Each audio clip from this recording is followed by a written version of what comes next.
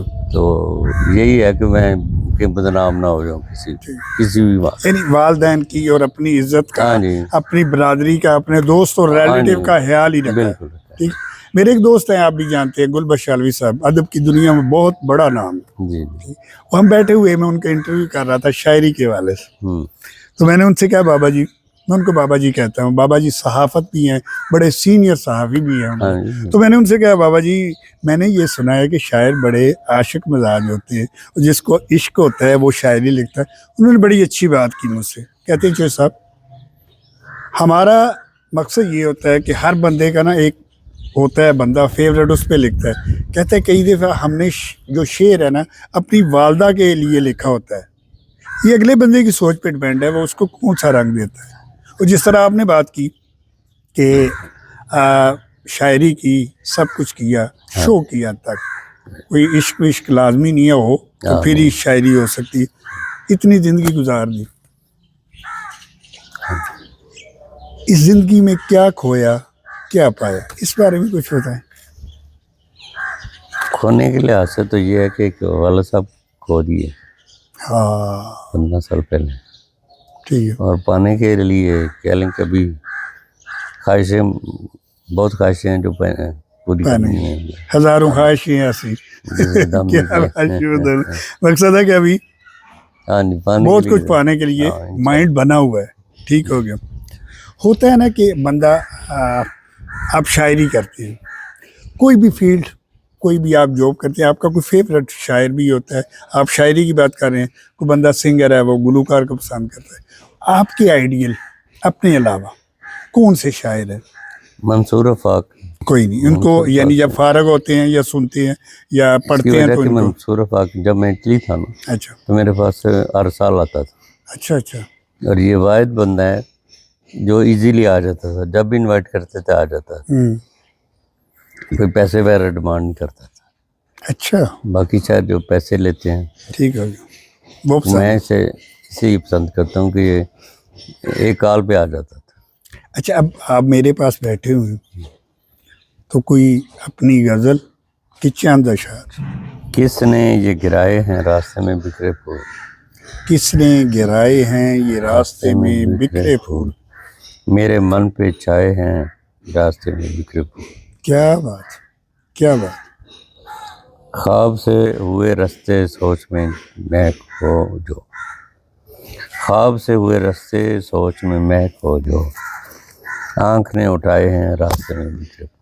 کیا بات، کیا بات. اٹھائے ہیں راستے میں بکھرے پھول. روشنی نے چاہے ہو پھر بھی دیکھ سکتا ہوں، روشنی نہ چاہے پھر بھی دیکھ سکتا ہوں، روح میں سمائے ہیں راستے میں بکھرے، کیا بات، روح میں سمائے ہیں راستے میں۔ بہت شکریہ، تھینک یو۔ لاسٹ پہ کچھ جو نئے شاعر یا شاعری کی طرف رغبت رکھتے ہیں، یہ جو لوگ آپ کو جانتے ہیں، ٹھیک ہے، ان کے لیے کوئی ایک پیغام؟ بس یہ محنت سب سے زیادہ کرنی چاہیے، محنت ہر چیز کی کنجی ہے، چاہے شاعری ہے، چاہے اوورسیز پاکستان یا آپ وہاں جا کے کام کرتے ہیں، کوئی بھی یعنی آپ کرتے ہیں، اس کے لیے محنت ہونی چاہیے، لگن اور ایمانداری، اگر آپ ان چیزوں کو رکھیں گے تو آپ بھی کامیاب ہو جائیں گے۔ جو سب یقین کریں، بہت ساری باتیں جب آپ سے ملا ہوں تو بڑا دل کر رہا تھا مزید آپ سے باتیں کروں، آپ سے جانوں، آپ کے پاس بڑا ہی مواد ہے تو، لیکن تھوڑا ٹائم کا ہوتا ہے، آپ بھی سمجھتی ہیں پروگرام کی ایک لمٹ ہوتی ہے۔ انشاءاللہ اللہ پاک کے حکم سے گائے بگائے میں آپ سے ملوں گا بھی اور انٹرویو بھی کروں گا، اور یقین کریں کہ مجھے بہت زیادہ اچھا لگا آپ سے بات کر کے، آپ سے مل کے اور آپ کا انٹرویو کر کے۔ بہت شکریہ سر، اور آپ میرے پاس آئے، آپ کی آمد کا بہت بہت شکریہ۔ جی ناظرین، امید ہے آپ کو ہمارا آج کا پروگرام پسند آیا ہوگا۔ اپنے میزبان ارشد چودھری کو انہی الفاظ کے ساتھ اجازت دیں، جہاں رہیں خوش رہیں، دیکھتے رہیں ارشد ٹاکس ٹائم۔